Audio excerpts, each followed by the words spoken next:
सिंहद्वार राज्य अपनी सुंदरता के लिए दूर दूर तक प्रसिद्ध था। ऊंचे महल, सोने से सजे दरबार और सबसे बड़ी बात, उस राज्य का राजा महाराज देवेंद्र सिंह। लोग कहते थे वो न्यायप्रिय राजा था, लेकिन महल की ऊंची दीवारों के भीतर एक ऐसा रहस्य छिपा था जिसे कोई नहीं जानता था। राजा को सुंदरता से जुनून की हद तक प्रेम था। महल में जो दासी सुंदर ना हो उसे सामने आने की अनुमति नहीं थी। सैनिकों तक का चुनाव चेहरे देखकर होता था और इसी कारण पूरा राज्य एक ही बात की प्रतीक्षा कर रहा था। रानी पद्मिनी जल्द ही संतान को जन्म देने वाली थी। राजा को विश्वास था उसकी संतान पूरे राज्य की सबसे सुंदर संतान होगी। उस रात पूरे महल में उत्सव जैसा माहौल था।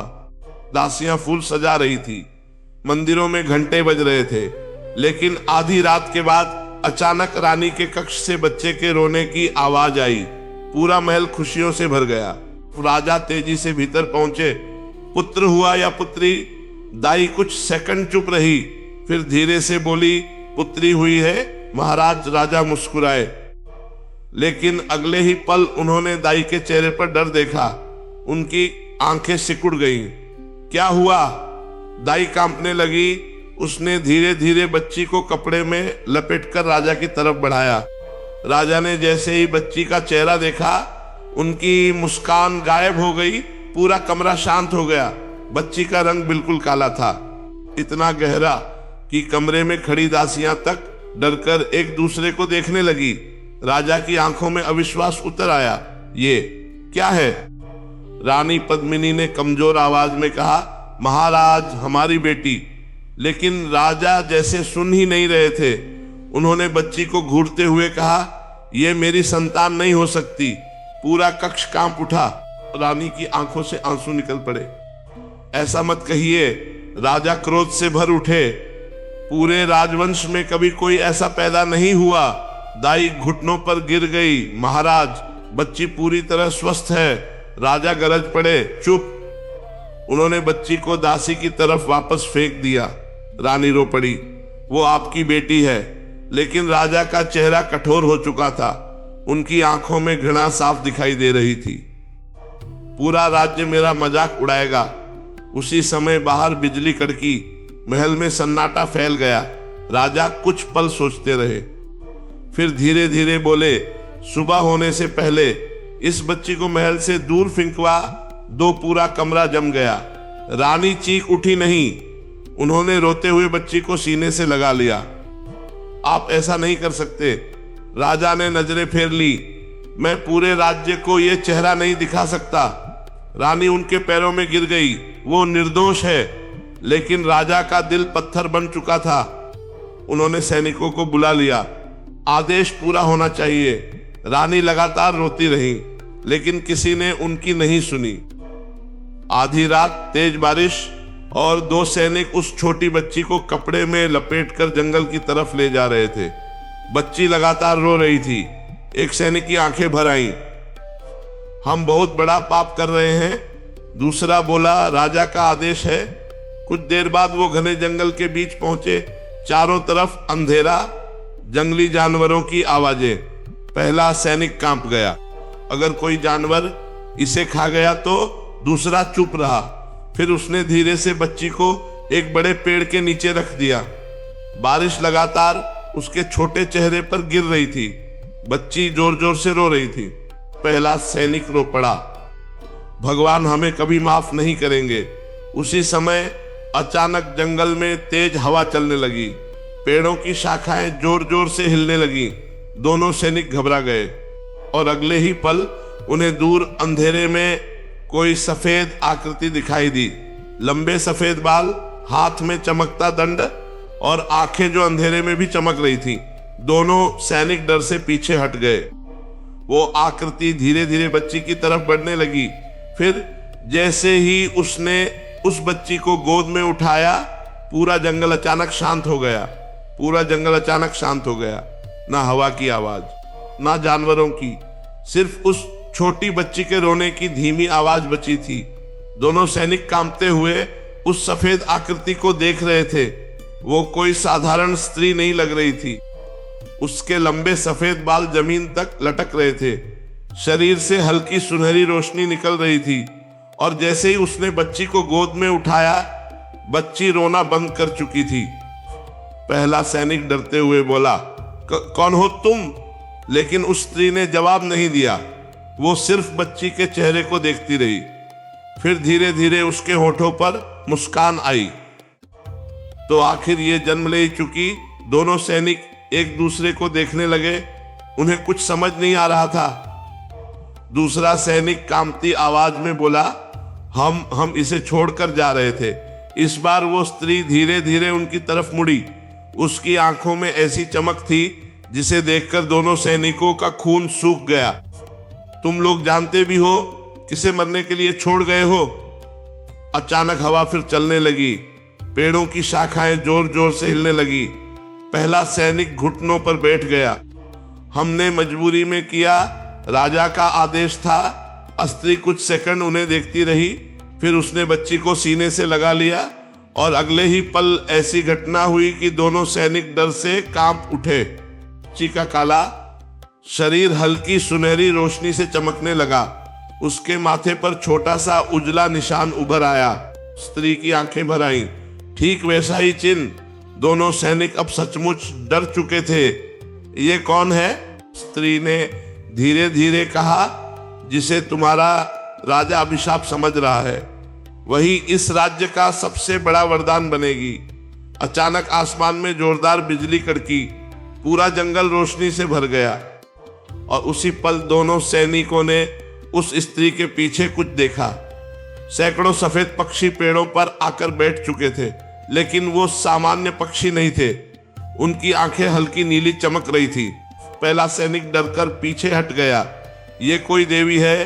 स्त्री ने बच्ची के सिर पर हाथ फेरा, फिर धीमे स्वर में बोली, इसका नाम होगा तारा। बच्ची अचानक मुस्कुराई, जबकि कुछ क्षण पहले तक वो रो रही थी। पूरा जंगल जैसे उसकी मुस्कान के साथ शांत हो गया। दूसरा सैनिक कांपती आवाज में बोला, आप इसे कहाँ ले जाएंगी? स्त्री ने आसमान की तरफ देखा, जहां इंसानों की नफरत नहीं पहुंच सकती। अचानक उसके आसपास की हवा चमकने लगी। जमीन पर बने पानी में हल्की सुनहरी लहरें उठने लगी। दोनों सैनिक घबरा गए। ये क्या हो रहा है? स्त्री की आवाज अब पहले जैसी नहीं थी, उसमें अजीब गूंज थी। आज के बाद इस बच्ची को कोई इंसान नहीं छुएगा जब तक समय पूरा ना हो जाए। और अगले ही पल वो स्त्री धीरे धीरे हवा में ऊपर उठने लगी। दोनों सैनिकों की आंखें फटी रह गई। उसके पीछे सफेद पक्षियों का झुंड उड़ने लगा। पूरा जंगल सुनहरी रोशनी से भर गया। फिर कुछ ही क्षणों में वो स्त्री और बच्ची दोनों आसमान की रोशनी में गायब हो गए। पूरा जंगल फिर शांत हो गया। दोनों सैनिक जमीन पर बैठे कांपते रहे। उन्हें समझ आ चुका था, आज रात उन्होंने किसी साधारण बच्ची को नहीं छोड़ा था। उधर महल में रानी पद्मिनी पूरी रात रोती रही। उन्होंने खाना पीना छोड़ दिया। हर पल उन्हें अपनी बच्ची की रोने की आवाज सुनाई देती, लेकिन राजा देवेंद्र सिंह अपने निर्णय पर अड़े रहे। उन्होंने पूरे राज्य में खबर फैला दी, राजकुमारी जन्म लेते ही मर गई। समय बीतता गया। 1 साल, 2 साल, 5 साल और धीरे धीरे उस बच्ची की बात महल से मिटा दी गई। लेकिन 7वें साल कुछ ऐसा हुआ जिसने पूरे राज्य को डरा दिया। एक सुबह महल के ऊपर अचानक हजारों सफेद पक्षी मंडराने लगे। पूरे आसमान में लोग डरकर घरों से बाहर निकल आए। उसी समय महल के मुख्य द्वार पर एक छोटी लड़की दिखाई दी। लंबे काले बाल, गहरा सांवला रंग और आंखें जो हल्की सुनहरी चमक रही थी। वो बिल्कुल शांत खड़ी थी। सैनिक उसे देखते ही कांप उठे, क्योंकि उसके चेहरे में उन्हें राजा देवेंद्र सिंह की झलक दिखाई दे रही थी। सैनिक उसे देखते ही कांप उठे, क्योंकि उस छोटी लड़की के चेहरे में सचमुच राजा देवेंद्र सिंह की झलक थी। महल के बाहर भीड़ जमा होने लगी। लोग फुसफुसाने लगे, ये कौन है? इसकी आंखें देखो, इतने सफेद पक्षी इसके ऊपर क्यों घूम रहे हैं? लड़की बिल्कुल शांत खड़ी थी, ना डर ना घबराहट। उसकी उम्र मुश्किल से 7 साल होगी, लेकिन उसके चेहरे पर अजीब गंभीरता थी। मुख्य सैनिक धीरे धीरे उसके पास आया। कौन हो तुम? लड़की ने सीधे उसकी आंखों में देखा, फिर धीरे से कहा, मैं अपने पिता से मिलने आई हूं। सैनिक का गला सूख गया। तुम्हारे पिता कौन है? लड़की ने महल की तरफ देखा, सिंहद्वार के राजा। पूरा वातावरण एकदम शांत हो गया। कुछ लोगों के हाथों से सामान तक गिर गया। उसी समय महल के भीतर खबर पहुंची। महामंत्री घबराए हुए राजा के कक्ष में पहुंचे। महाराज राजा ने चिढ़कर पूछा, अब क्या हुआ? महामंत्री की सांसें तेज चल रही थी। महल के बाहर एक लड़की आई है। राजा झुंझला उठे तो महामंत्री के होंठ कांप गए। वो खुद को आपकी पुत्री बता रही है। राजा कुछ सेकंड तक स्थिर रह गए, फिर अचानक खड़े हो गए। क्या बकवास है? लेकिन तभी महल के बाहरों सफेद पक्षियों की आवाज एक साथ गूंज उठी। राजा की आंखों में हल्का डर उतर आया। उन्हें अचानक 7 साल पुरानी वो रात याद आ गई। बारिश, जंगल और वो रहस्यमयी स्त्री। राजा तेजी से बाहर की तरफ बढ़े। कुछ ही क्षणों बाद वो महल के मुख्य द्वार पर पहुंचे। भीड़ दोनों तरफ हट गई और फिर राजा की नजर उस लड़की पर पड़ी। उनका शरीर जैसे पत्थर हो गया। वो लड़की बिल्कुल उनकी मां जैसी दिख रही थी। वही आंखें, वही चेहरा, लेकिन रंग गहरा सांवला। पूरा वातावरण शांत था। लड़की धीरे धीरे मुस्कुराई। पिताजी राजा का गला सूख गया। उन्होंने तुरंत कठोर स्वर में कहा, मैं तुम्हें नहीं जानता। लड़की की आंखों में हल्का दर्द उभरा, लेकिन वो डरी नहीं। आपने मुझे जंगल में छोड़ दिया था। भीड़ में हलचल मच गई। लोग एक दूसरे को देखने लगे। महामंत्री का चेहरा सफेद पड़ गया।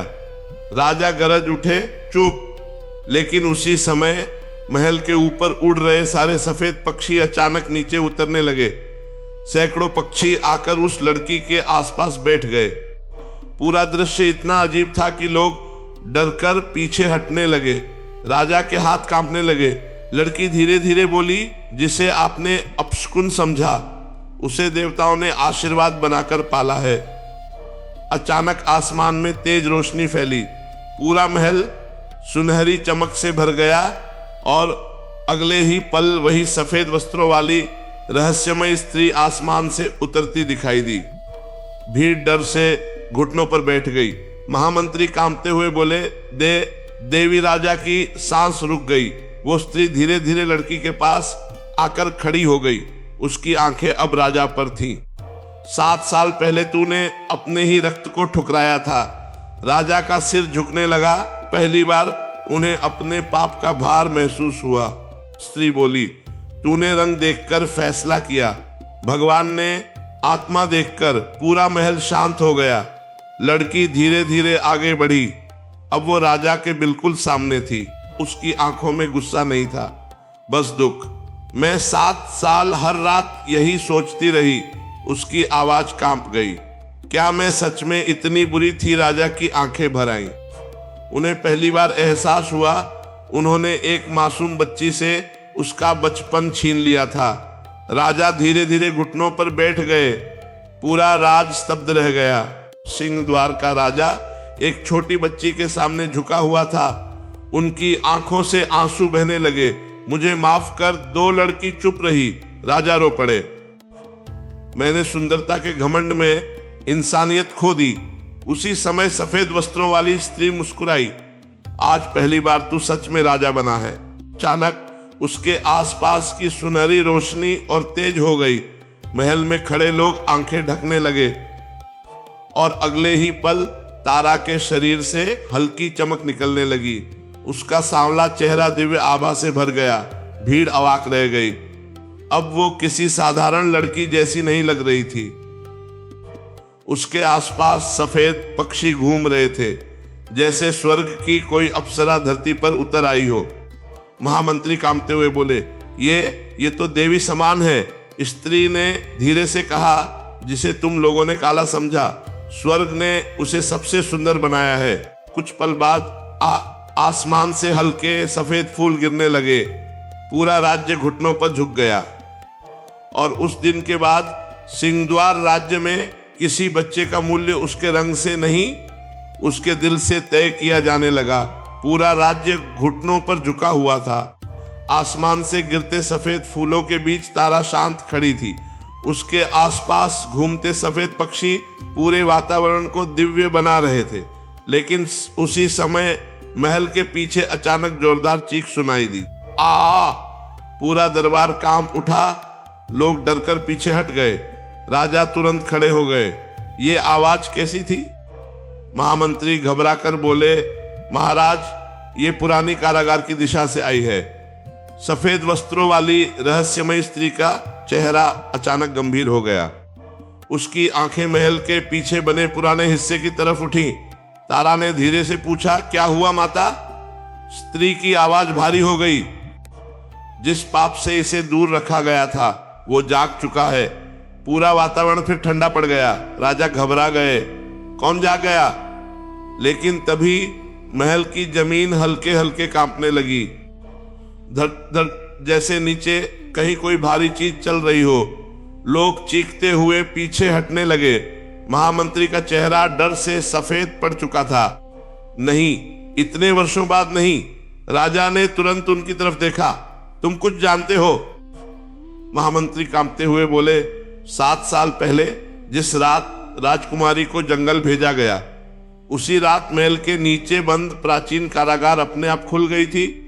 राजा की सांस अटक गई। तुमने मुझे ये बात कभी नहीं बताई। महामंत्री रो पड़े, क्योंकि उस रात वहां जो देखा उसके बाद कोई नीचे जाने की हिम्मत नहीं कर पाया।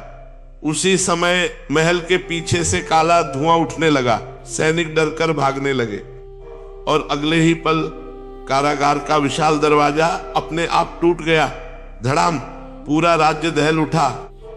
काले धुएं के भीतर से भारी आवाज गूंजी, आखिर स्वर्ग की संतान लौट आई। तारा की आंखें सिकुड़ गई। सफेद वस्त्रों वाली स्त्री तुरंत उसके सामने आकर खड़ी हो गई।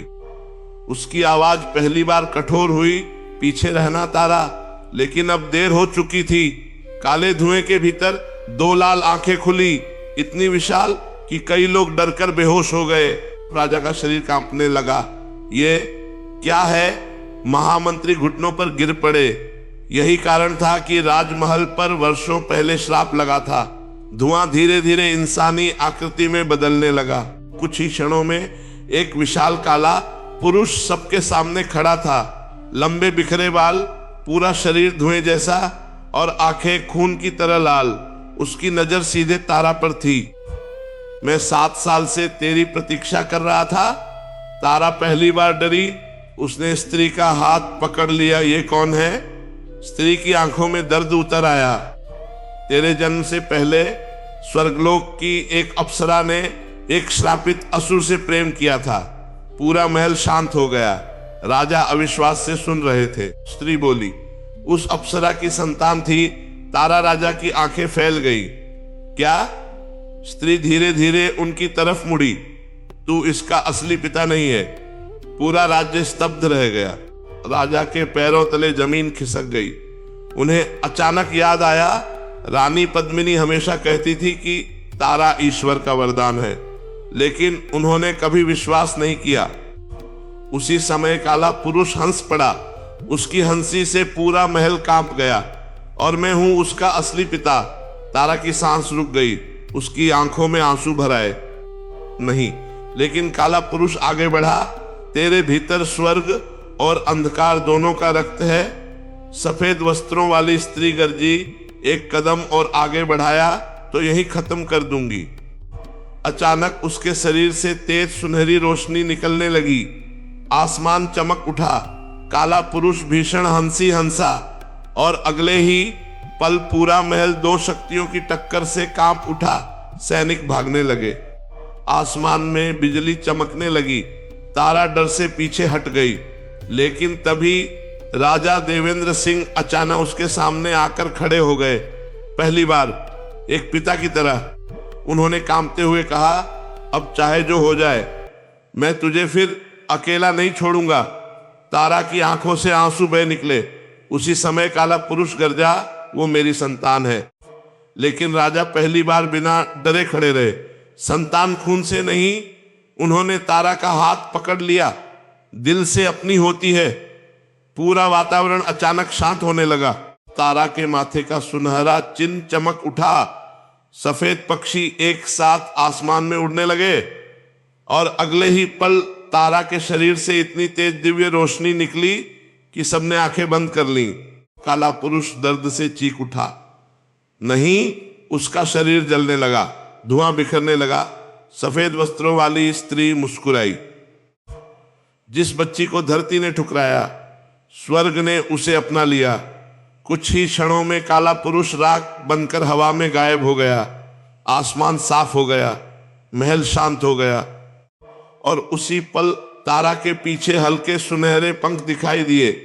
पूरा राज्य घुटनों पर झुक गया, क्योंकि अब वो सिर्फ एक राजकुमारी नहीं रही थी, वो सचमुच स्वर्ग की अप्सरा जैसी दिखाई दे रही थी।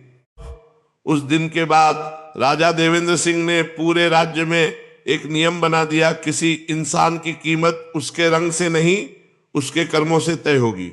और लोग कहते हैं, हर पूर्णिमा की रात तारा महल की सबसे ऊंची छत पर खड़ी होकर आसमान को देखती थी, जहां सफेद पक्षियों का झुंड अब भी उसके ऊपर चक्कर लगाता था।